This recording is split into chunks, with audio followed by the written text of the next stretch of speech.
One quarter in, still a draw. Utah State and Wyoming here in Logan. Glad to have you with us. A sunny afternoon in Utah. Mike Cousins, Kirk Morrison. Yeah. Utah State's got the ball here. What have both offenses shown you so far? Well, to start, Utah State, they have not been able to connect on third down. 0 for 3 so far, but Jordan Love, an interception. Ball's been on the ground a little bit there. That stalled their offensive. But when you look at Wyoming so far, for me, they're still running the football. 11 carries for Xavier Valade. But it's been Tyler Vanderwaal spreading the football around a little bit, Mike. To me, that's going to be the key. Him spreading the football around and taking some carries away from Valade. Can they sustain a drive here in the first quarter? Utah State held the ball for almost 11 of the first 15 minutes. Ball is tipped and intercepted, and the Cowboys are on the board first. Logan Wilson, the senior, with the pick six from 8 yards out.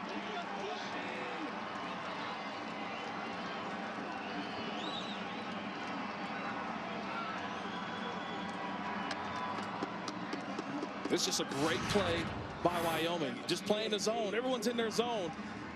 And Jordan Love is just staring it down. Just a good job. Ball deflected. Logan Wilson, one of the best linebackers in all of the Mountain West. The ball falls right in his hands. Goes in for a touchdown. We just talked about it, Mike. It's been the miscues for Jordan Love in this offense. That's 2 interceptions right there. 1 return for a touchdown.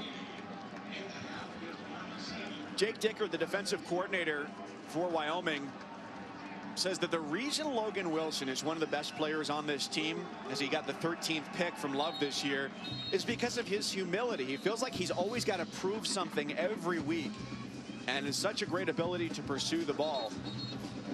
It's easy to be overshadowed the last couple of years on this defense, where you had NFL caliber players, especially Andrew Wingard at safety, who's a guy that when you think defense, he's always going to be at the top of the list. Not anymore. But you should watch number 30 on film.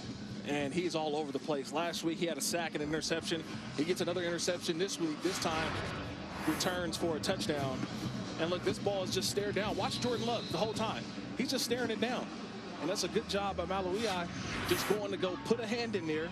And then Logan Wilson standing right there. Ball falls in your lap. When I say good players find the football or the football finds them, that's Logan Wilson 2 weeks in a row with an interception. So I know I was anathema to being a good player in youth sports. The ball never found me, and I never found the ball. Scarver for a return of 19. This season, for every field goal, an extra point made by participating universities, All-State will make a contribution to the university's General Scholarship Fund. Thank you, All-State. So Utah State offensively, 0 for 3 on third down and 2 interceptions. That's the game right now so far. Start the second quarter. Can Jordan Love kind of kickstart this offense, get it going again, off of a great performance last week at Fresno State? Had 2 touchdowns last week and was just shy of 400 yards in that walk-off win against the Bulldogs, who had a promising start last night at SDCCU Stadium in America's finest city. But then they gave up 17 unanswered as they lost to San Diego State.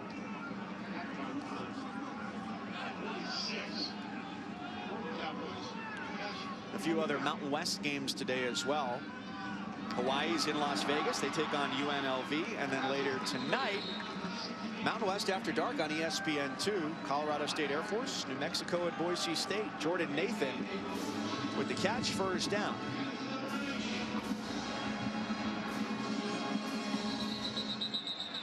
The umpire has a flag. It's the illegal formation. No one was on the other side of the field.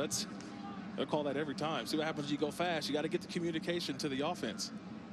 False start. Number 65 of the offense. 5-yard penalty. Still first down. Just miscues. If I'm Gary Anderson, I'm shaking my head as well. Just the miscues so far offensively for Utah State.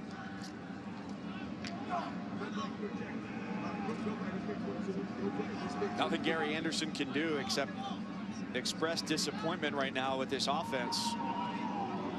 Mike Sanford, the offensive coordinator, said they had some come-to-Jesus meetings over the last couple of weeks. He got a couple guys from every position and said, all right, let's be honest with each other. What do we need to do? Nice hands from Ciosi Mariner to make that grab and gain back some of the yardage. Well, that's one of the things they got to do is just do your job, right? Catch the football. That's been half, if not more than half the battle this year. Although, you go back to that last interception for the pick six, that was on Jordan Love. Yeah, that's on Jordan Love. But now we get into third down, right? This has not been the friend of Utah State offensively today. If I'm Wyoming, I'm bringing pressure again. It doesn't get there. The throw over the top, closer to the secondary than it was to Mariner, as Elijah Halliburton, the safety, was drifting over. That was a terrific play by the defense again. They've, on third down, this third down package for Wyoming so far has given Jordan Love fits. They're taking away his first option, and he's got to go all the way to his third progression. And that time, like you mentioned, Halliburton, number 3, the safety, over the top of that one. Christopher Bartolek, the former junior college punter, now at the FBS level, first season. Wide receiver Conway. It's through a couple of teammates and out to the 37-yard line where the Aggies will play defense.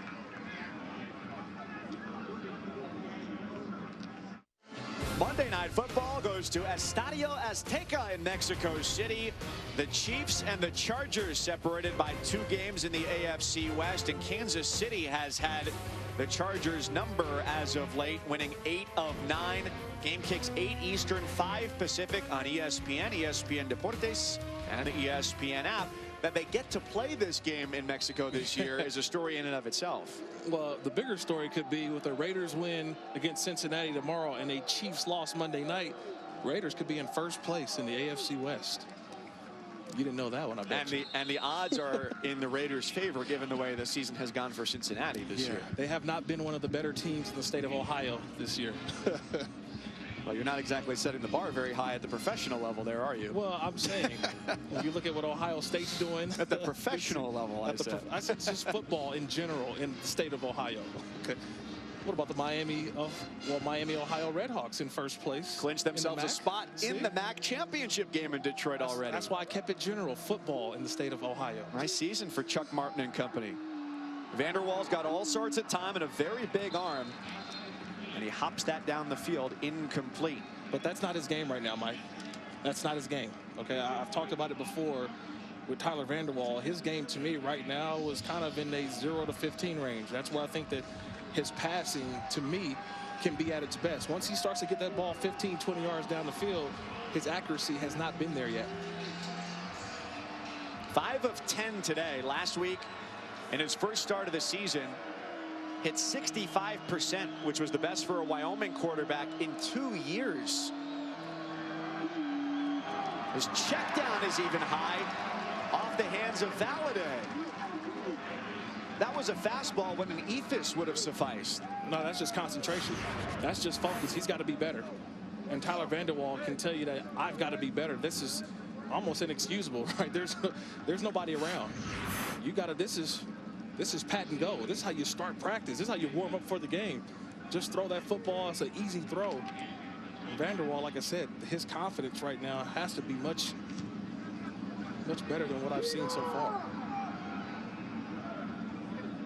Galovich sends a wobbler tumbling out of bounds at the 16-yard line. ESPN College Football, brought to you by Allstate, reminding you that football season is mayhem. Wyoming's high-altitude performance center cost $44 million, but it's huge. 118,000 square feet for more than 400 athletes there. Don't you wish you had something like that back in the day at San Diego State? Just the college football where it's at now, Mike. I wish my locker room looked like that when I was playing.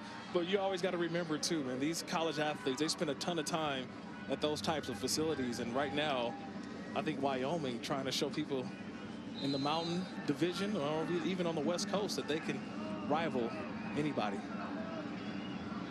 And ESPN will be there next Friday night. It'll be the Cowboys hosting the Rams of Colorado State on Friday night for a great show at high elevation. Caleb Rep with the first down catch, gains 4, and they are right back to it with an empty backfield.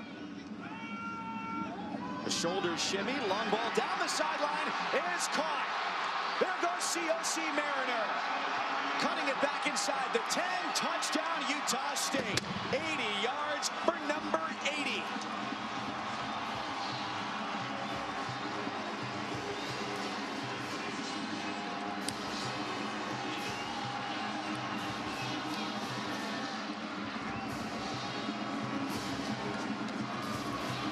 Mike, this is all Jordan Love.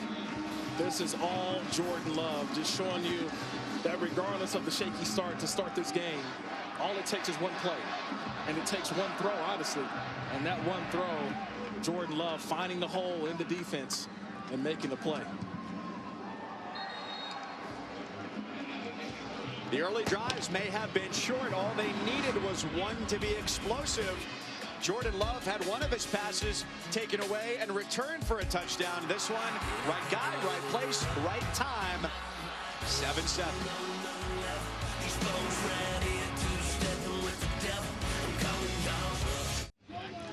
ESPN College Football is presented by Sling TV. Wyoming, Utah State even after an 80-yard touchdown pass. Jordan Love, COC Mariner. He's been on a tear. He had a career-high 11 catches for 103 yards, and both touchdown passes from Love went to him last week in Fresno. Well, a lot of time when you see the big play, how does the big play happen? First, it's the quarterback understanding the weakness in the defense. But even if there's a weakness in the defense, you got to be able to make the play to not allow the touchdown. This time, Braden Smith, the safety, he just takes a poor angle. He's got to make that tackle. It's one thing for the play to happen, a catch. But Braden Smith, that's what you play safety for. You get deep. You got to be deeper than the defense. He makes that tackle. Okay, it's just a big game. You miss that tackle, and then the fight song is singing for Utah State.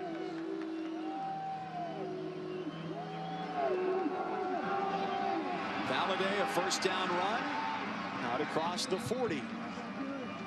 Have you seen, after that 16-yard run, as much of a commitment to the run as you might have expected from Wyoming here early on? They're not going to change. It's their identity. It's who they are. All right, and just that first down run just shows you that, hey, you scored, but that's fine. We're just going to stay with what we do. This is who we are. And they're going to continue to keep possessing the football. That's what their game is. They're not flustered by what happened defensively.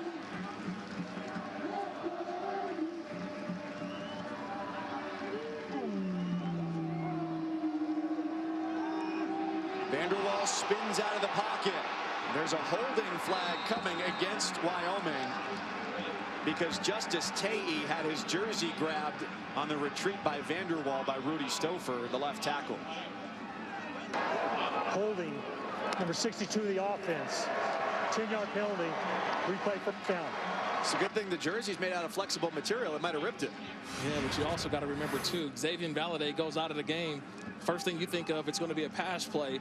But when you got a quarterback that spins into the rush, they're going to call that every single time. You got hands on the outside, and you see that jersey tug just a little bit. I always said you can't commit the foul with the official standing right there. They're going to throw that every single time.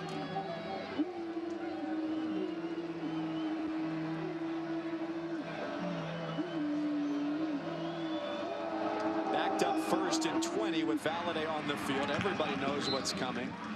He's out to the 35-yard line.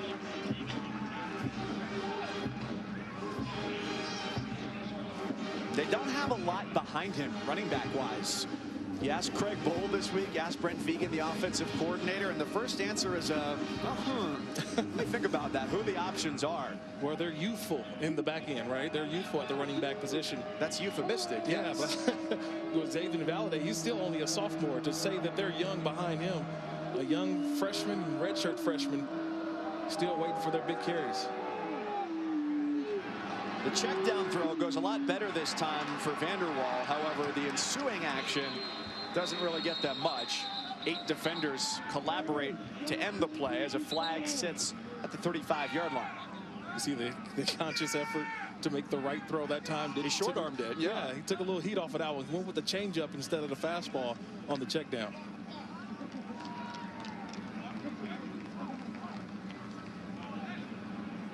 Early celebratory signals from Utah State seem to indicate a penalty against Wyoming. block in the back, number 62 of the offense. That penalty would be declined. Third down. Last two penalties against Stowe for the left tackle as Vanderwall got hit on the play. Yeah, got hit low at the end of that play.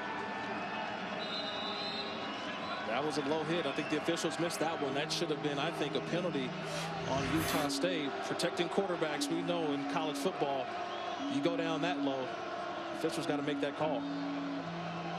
They had the choice, 2nd and 25 or 3rd and 15.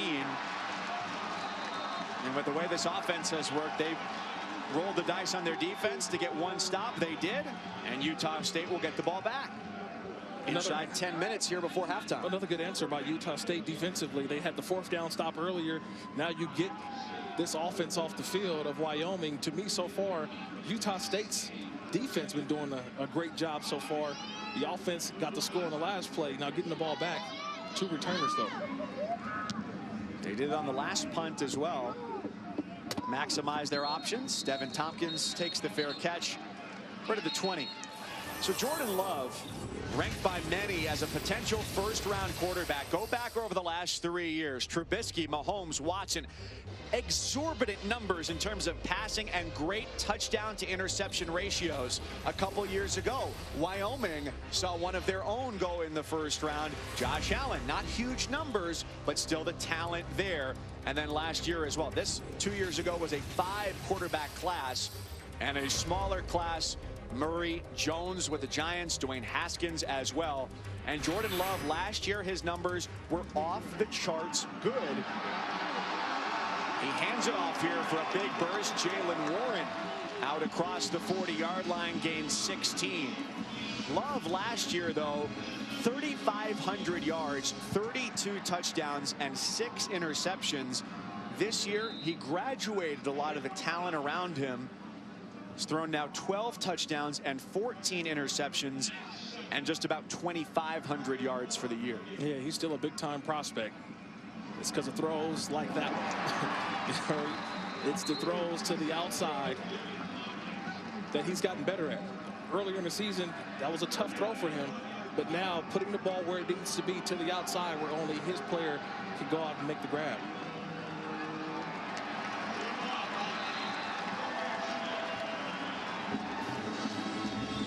They sneak it and get the first down as they advance into Wyoming territory, trying to break a 7-7 tie.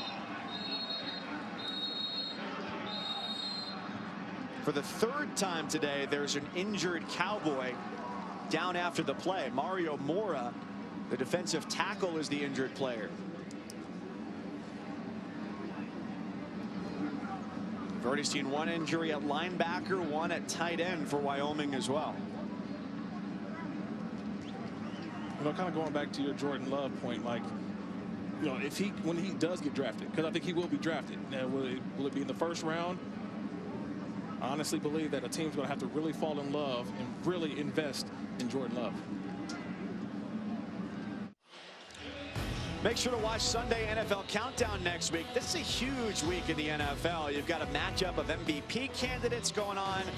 Texans and Ravens, a rebound opportunity for the 49ers. We have an intra-squad matchup that we are having our eyes on. The Rams and the Bears. You will be with the Rams. Our producer, Paul Irvin, the largest Bears fan I know. Nice play design here on 1st down as they get it to the sideline with Devin Tompkins, a pickup of 12. Little razzle-dazzle there by Utah State. They fake the read and they come underneath to Tompkins. That is actually a pass play, not a run. This time a run for Gerald Bright. The defense has been there to resist the run every time. They did great against Boise State last week. Held them to their lowest total of the year, about 200 yards under their season average. And 14th in the country overall in terms of points allowed. Wide open break down the sideline. A blown coverage leads to 6 for Utah State. 35 yards, another big play. The Aggies have the lead.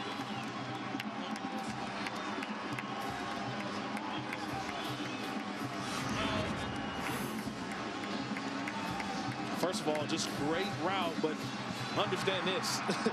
Logan Wilson's got Gerald Bright in coverage. And the route from the outside picked just a little bit for Logan Wilson. Couldn't get over the top, and that's an easy throw for Jordan Love to Bright for the touchdown. That's all play design there, Mike. That's Mike Sanford just seeing what the defense is kind of giving you. But just take a look at the receiver to the bottom, right? There's a linebacker. He's got coverage on Gerald Bright. The receiver runs just enough, right? Didn't even have to touch him, but it's just a little bit. It's not necessarily a pick route, but just gets in the area. And all you need is just a little bit to make the linebacker have to go over the top. One of the plays I used to hate as a player. It's unfortunate that it has to be on one of the linebackers. Touchdown, Utah State, though. Great play design. How about where the linebacker lines up, too? I want to ask you about that after the kick as well. Well, you got to remember, too, a lot of times is this, Mike, is that he's got him in coverage. And remember, the running back is on the opposite side, so you never think that he's going to go out. You got to clear the run first. But then you feel like you've got time to get all the way to the outside. But I always learn this. Know your ability and the guy across from you's ability. And Bright is one of the best players for Utah State. Big return, gets him out almost to the 40-yard line. So this will emphasize what you just said. You have linebacker on one side, running back on the other. That makes a difficult play even more hard. Well, you got to get closer to your coverage. If you know you've got him in man-to-man coverage, why not switch? If you're going to have a blitz called, look, just give it up. Just show it. Because your priority is your coverage. Coverage always takes priority in your alignment. That time, Logan Wilson did not take the priority of his coverage, and he got picked. So tomorrow, his linebacker coach is going to say, get in better alignment so that does not happen. But it's to the advantage of Utah State, who saw it, and Jordan Love just put the ball out there for Bright. Utah State anticipating the run, shows a one safety look. Vanderwall, he gets out, checks down, and gets a nice chunk of yardage on first down to the tight end Josh Harshman, who, remember, from their two deep is the only one left right now after Jackson Marcotte, who had 2 early first down catches, got carted off the field in the first quarter. Well, it's still running the offense. It's a short game. And I like the short game. It's all right. Just remember, we got to gain confidence again for Tyler Vanderwall. Played, I thought, great last week at Boise State, but today having some struggles getting the ball deep down the field.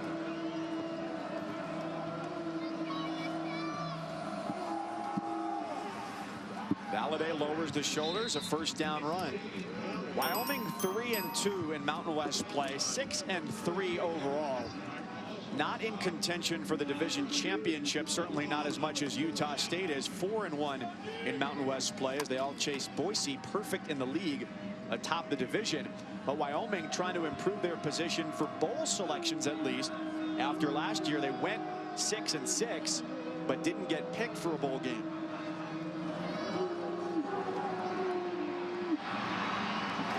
Rocket Ismail Jr.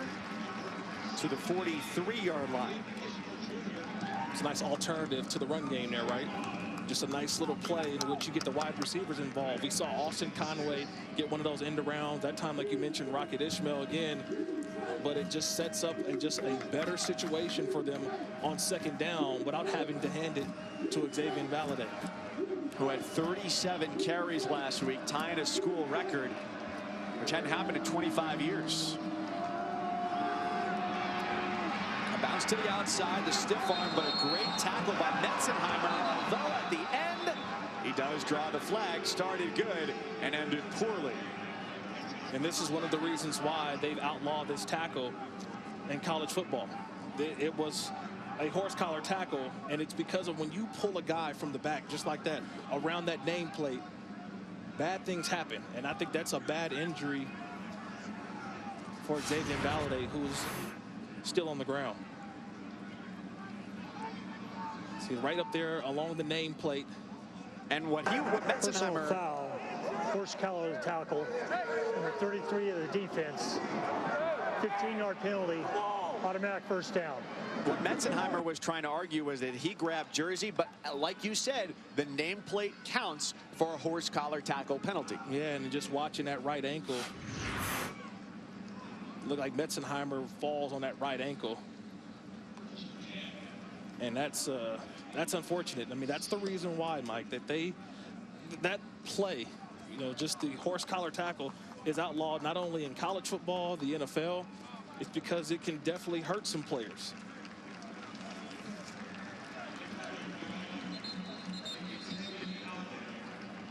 And they'll hope to be able to get him back into the game sooner rather than later, right, because they are thin scholarship-wise at running back. We saw one handoff earlier to a back not named Valladay, and other than that, it's guys who have not played a ton this year or are freshmen without significant experience. And with how much they run the ball, top 20 in handoffs in the country, that's a huge part of the way they win. Well, look, it's going to fall on the quarterback now, Tyler Vanderwall. And I think, to me, the extension of the run game is going to have to be the screens, the slants. It's the 5-yard outs, maybe even the 15-yard outs. But it's those types of plays, to me, Mike, that can help out a young running back group that looks like they may be without Xavier Valladay the rest of the game. Vanderwall nearly intercepted. There is a flag thrown coming down the sideline, and early indications are it'd be against Utah State.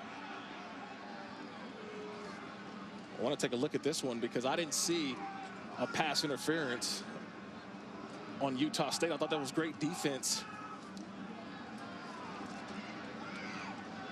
I believe it was Haney, the corner on that side. Or maybe it might have been DJ Williams, but I didn't see a pass interference defensively. So interesting to see what this call is from the officials.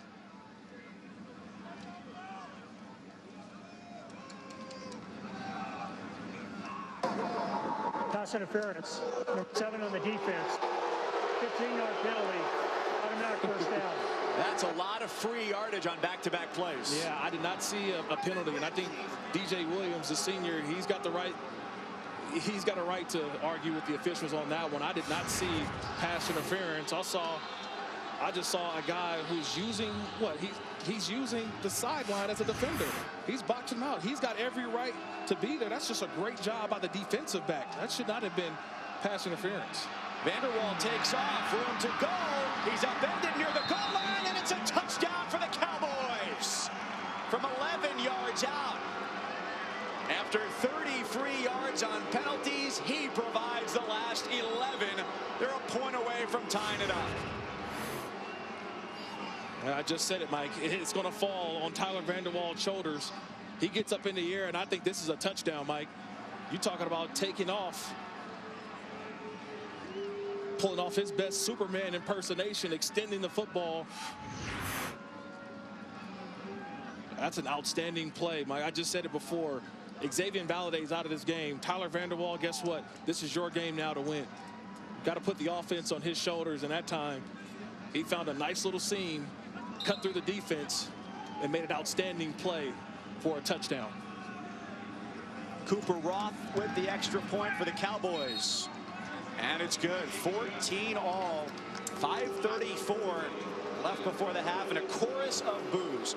Pass interference penalty. Standard is an obvious intent to impede. Did you see that from the defense? No, I did not. And the one thing about it, too, watch the head. He's actually looking for the football. So, to me, he's got every right to be in that position. He used the defender, which to me was the 12th man, which is the out-of-bounds line. That was not a penalty, but that was a touchdown. That was a touchdown, right? Now, it results in a touchdown for Tyler Vanderwall, but definitely unfortunate circumstances for Utah State defensively. That was just a great play by DJ Williams. Sometimes the calls go for you or they go against you. And Wyoming offensively converts for the touchdown.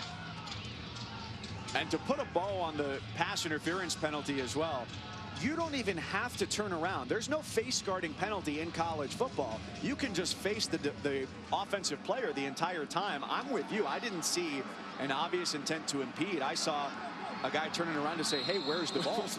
And there was a lot of discussion before that penalty, too, indicating some hesitancy on the part of the officials. That's what they should have picked up, Mike. Well, let's take a look and see who's slinging it today, and it's brought to you by Sling TV in this 14-all game. Yeah, I think the guy who's been slinging it so far has been Jordan Love, just finding the honey hole, we call, in between the safety and the cornerback. That's a difficult throw to make, but Jordan Love is one of those quarterbacks in FBS who can make that throw, and it's Mariner for the touchdown. Jordan Love slinging it today. COC Mariner with that touchdown grab. And it's Caleb Rupp, the tight end, who finds himself open up the sideline. Mariner with that 80-yard grab. You had Gerald Bright breaking away from the defense last possession. This time it's Rupp for 28 yards, all of a sudden across midfield.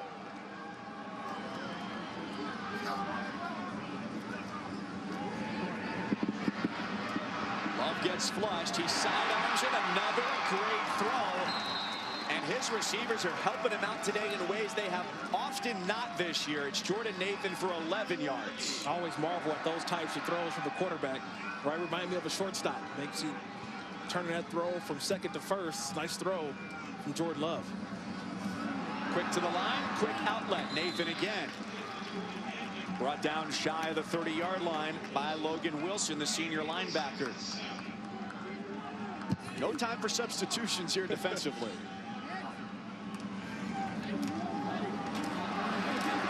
Second down, punishing run from Jalen Warren. They haven't called his number often, but he moves the chains. With each successful play, you get right back on the ball. This time the hockey line change for Wyoming. The officials holding up just a little bit, allowing Wyoming to substitute. And I think that's what the fans are booing here about, because Utah State did not substitute.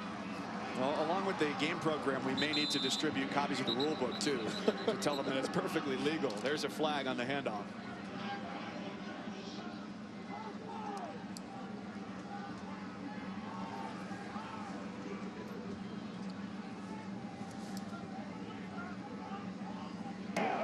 Holding, number 65 of the offense. 10-yard penalty. Replay first down. Second penalty on Carter Shaw, the right guard.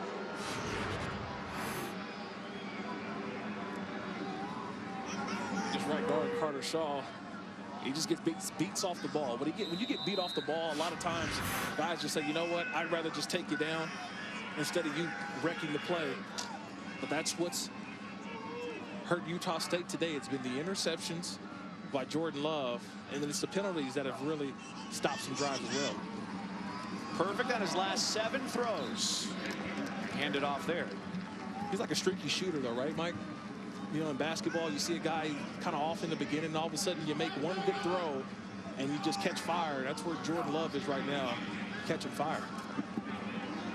NBA Jam, he's in a great spot. Rep goes up to get it. The catch at the 25-yard line, hit by Elijah Halliburton. There's a flag back at the 40 from where Love made the throw, and the offensive line, the offenders again. Holding, number 72 of the offense. 10-yard penalty. Replay second down. Alfred Edwards, the left tackle, the guilty party this time. Well, when you have that much time to throw, a lot of times it's the offensive line trying to hold on to their block as long as they can. You can't hold on for that long. And this offensive line it's hurt these types of drives, right? You have the successful drive, the ball is moving. Back-to-back penalties now put you behind the chains. The Aggies in the first half have been penalized 7 times for 65 yards. They started out 1st and 10 at the 23, and they're now backed up at the 41-yard line.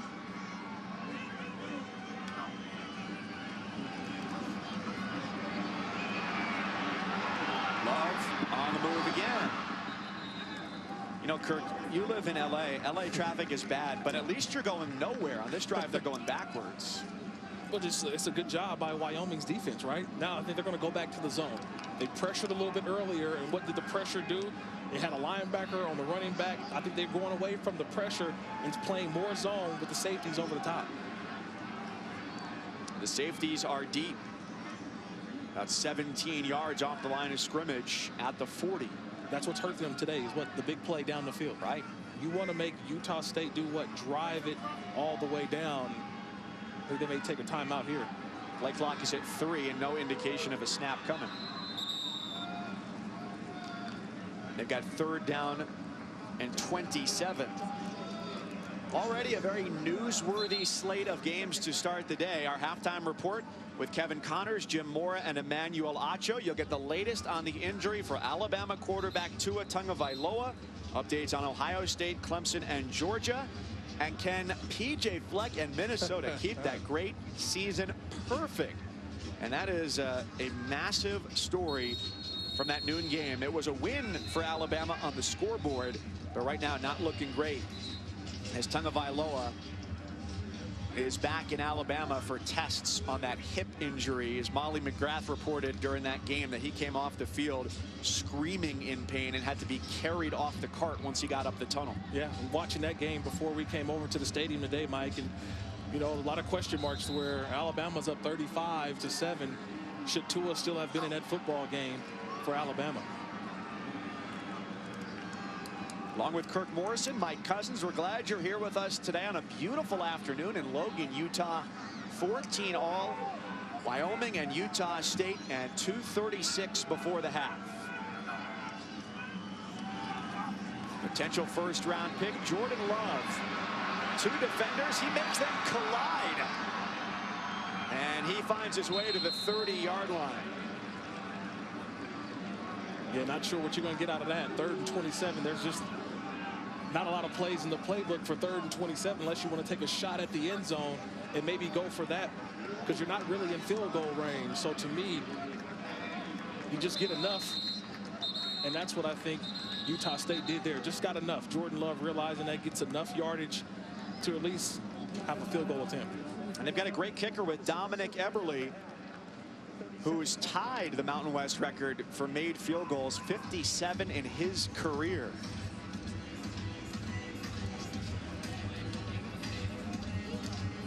And Kirk, we had Mountain West action last night as well. San Diego State got off to a little bit of a slow start against Fresno State. Jorge Reyna and the Bulldogs. Well, 4 interceptions last night for Fresno State. Throwing it all over, and not always to his own teammates. But how about Ryan Agnew? A huge game, that 17-7 victory. Next up for the Aztecs at Hawaii. That'll be a big matchup.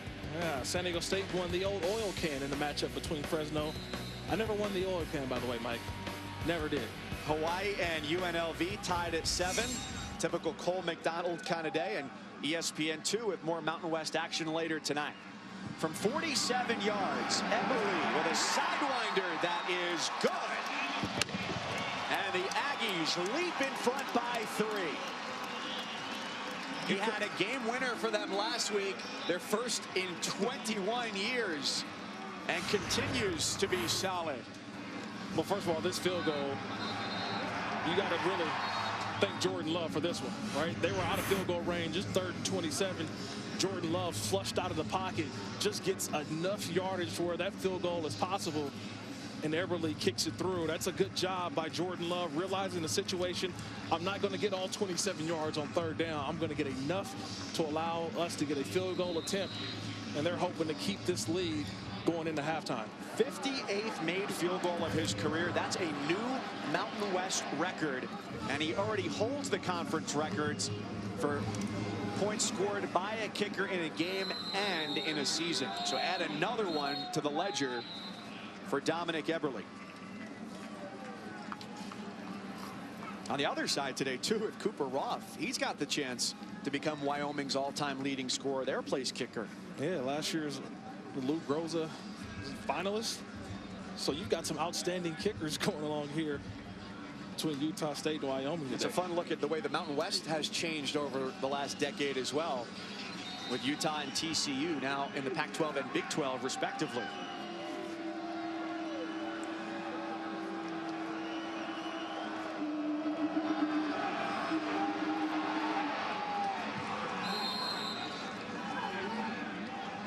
So Valladay back on the field here for Wyoming, which is great news for them after he came off on a horse collar tackle on their last drive. Their leading running back, who they handed it off to 37 times last week in their overtime loss against Boise State. Yeah, it was a scary play for Valladay, but seeing him back on the field gives definitely Wyoming's offense a shoot of confidence, having their big star back. Vanderwall against a three-man rush. Hits Valladay, who's hit even harder by Troy Leffridge. He's been all over the place in the first half. Look out for Leffridge. Flag is down along the near sideline at 37. Illegal formation on the offense. More than 4 in the backfield. 5-yard penalty. Replay first down. That's always the worst, right? If you're the offense and you have a play with a penalty, so that means the play that really didn't count. So basically, Xavier Valladay gets belted by Leffridge, and it really doesn't even count as the play had a penalty. Long toss over the middle, and it's intercepted. Shaq Bond comes up with a takeaway for Utah State. Former junior college baseball center fielder playing exactly that position for the Aggies. You know, Mike, I don't get a vote in the Mountain West Conference all-conference team, but Shaq Bond better be on it. One of the better safeties, I think, in the Mountain West Conference, just playing, like you mentioned, his center field position. Tips and overthrows, Bond right where he needs to be. Ball falls right into his arms again. We've seen a couple of tips today that results in interceptions. And Shaq Bond right where he needs to be, a big play for Utah State. This now could get really dangerous. You give a minute 15 to Jordan Love and Utah State. Well, that's plenty of time. More than enough than they need to execute a scoring drive. Bright, the running back, is taken down to the 44. The question, going back to that Wyoming possession, why not just run the ball, take it into the half as a 3-point game? You get the ball to start the second half. Instead, they could be down by more than 3. Love has to scramble, room to run, and he's just short as he slides of the stick, so the clock keeps going, and they call a timeout. Their second. You get the interception there by Wyoming, Mike, but it's, you know, honestly a situation where I keep talking about the plays in which Wyoming can run with Tyler Vanderwall. That's just not his strength. So when you throw in the middle of a defense, bad things happen. And you get the ball back to Jordan Love in this offense for Utah State, and they're not in 2-minute mode. This is just their regular offense. Every drive is 2-minute mode. This is for them. This is regular offense for them, but a critical third down here, right? Because you want to keep the chains moving.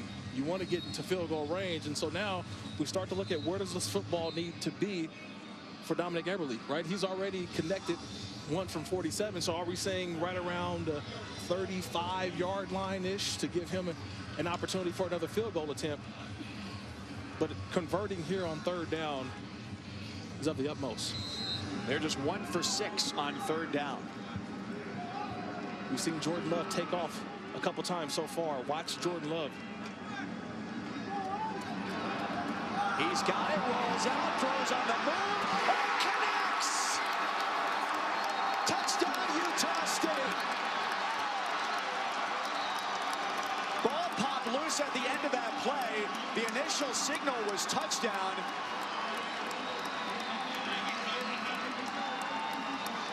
The officials converse, but nothing to overturn that initial call. I had to walk away for a second because you just watched Jordan Love. We talk about the flick of the wrist. I mean, he lobs that one up there. And it looks like that play's coming all the way back. Just watching that throw from Jordan Love, and it's the end here.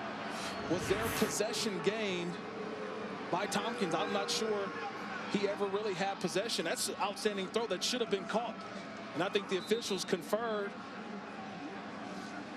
and said that that was a flag on the play. Bit confused here, right? So we had, well, there must have been verbal communication on the field to signify the incomplete pass, because the official at the goal line said touchdown. Nobody signaled incomplete. This time, Mariner, who's already caught a long ball for a touchdown, 80 yards, gets them right on the cusp of field goal range for Eberle with a gain of 23. Yeah, they're already in the field goal range, Mike. It's another throw from Jordan Love in an area that he's went after all game. A floater goes too tall, incomplete. Clock stops 23 seconds, and they still have 1 timeout to work with, so they can take some shots.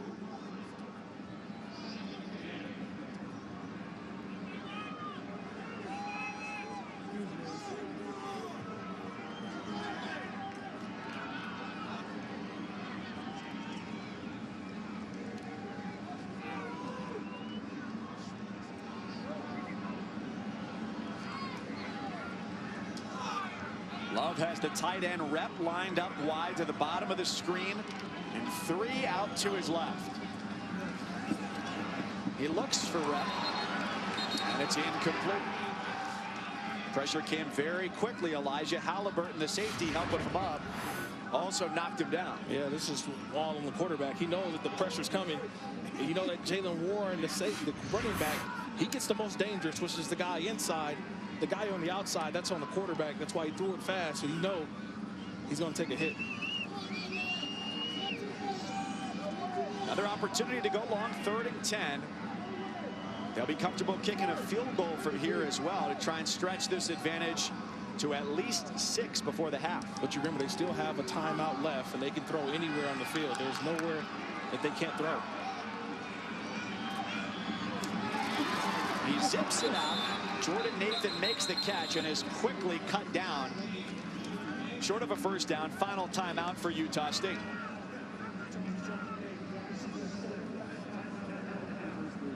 Second timeout. So now going into that huddle right now, Mike Sanford, offensive coordinator, Gary Anderson, they're talking right now. Look, 15 seconds left. We've pretty much know we've got a field goal attempt, right, at best. So how do we carefully take a shot at the end zone? Because obviously, when you call a timeout there, you're saying that we want to take a couple shots at the end zone, because any play inbounds and down, I don't know if you have enough time to run the field goal team out and kick the field goal. So this has to be a throw either to the sideline or to the end zone. But we know you cannot get tackled in bounds. There's no timeouts left. So that's the situation that you got to tell your players. And I'm on the defensive side for Wyoming, I'm saying the same thing. If a guy is in bounds, we tackle him down to the ground, we go in at halftime. So both sides have to realize where you're at on the field at all times. Don't get beat deep. Keep everything in front of you if you're Wyoming. This drive somewhat encapsulates the promise and the frustration of Utah State all in one. They bring the field goal team out here to try and make it a 6-point game before the half for Eberle, who hit from 47 on his first try. So my only thing is, why'd you call a timeout with 15 seconds left? I would have let the clock wind down a little bit for Gary Anderson. I think he realized that we don't have a play. Let's just go for the field goal now. Try from 44 for Eberle, who's made more field goals in Mountain West Conference history than anybody else. And give him one more. 59th of his career, but it's marred by a flag.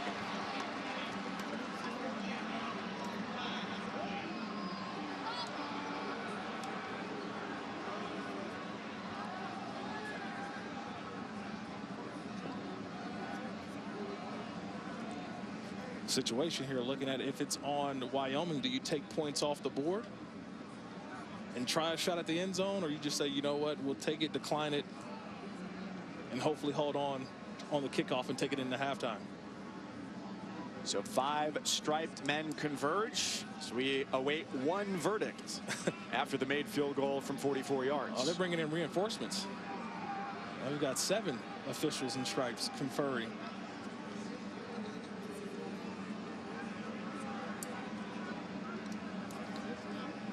I'm probably just as confused as Craig Bowl is there on the sideline trying to figure out what's going on. We'd all love to know.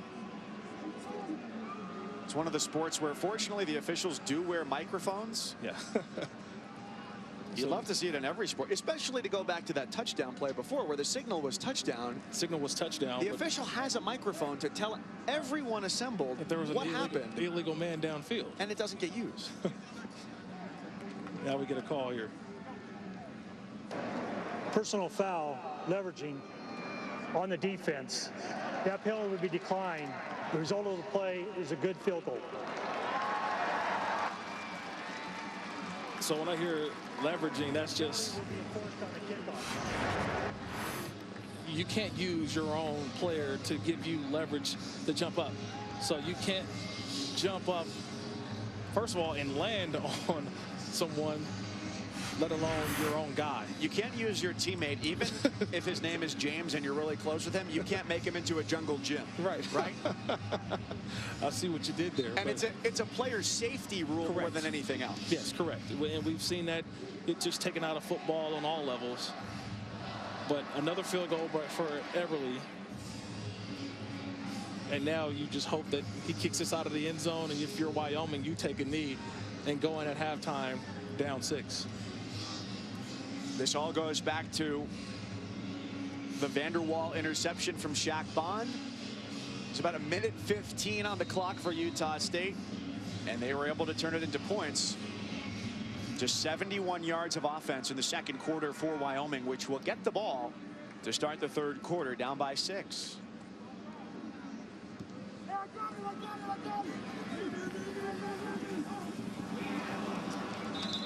Short kick, and it'll come out to the 25-yard line. 9 seconds. You'd expect one play and then off to the locker rooms. And if you're Wyoming, you're looking at the score at 20-14. Not a bad first half, right? You're on the road, down 6. A couple of miscues, like you mentioned, the Tyler Vanderwall interception. But outside of that, I take 20-14. You're close, but you've already exceeded the average of what you give up for the year, which is only 18 points. Best in that category, Ohio State at about 9 a game. Then you've got in Group of 5, San Diego State, Louisiana Lafayette, and Wyoming. Lots of news to catch up on after the break with our halftime report. It'll be Kevin Connors, Jim Mora, and Emmanuel Acho to give you all you need to know.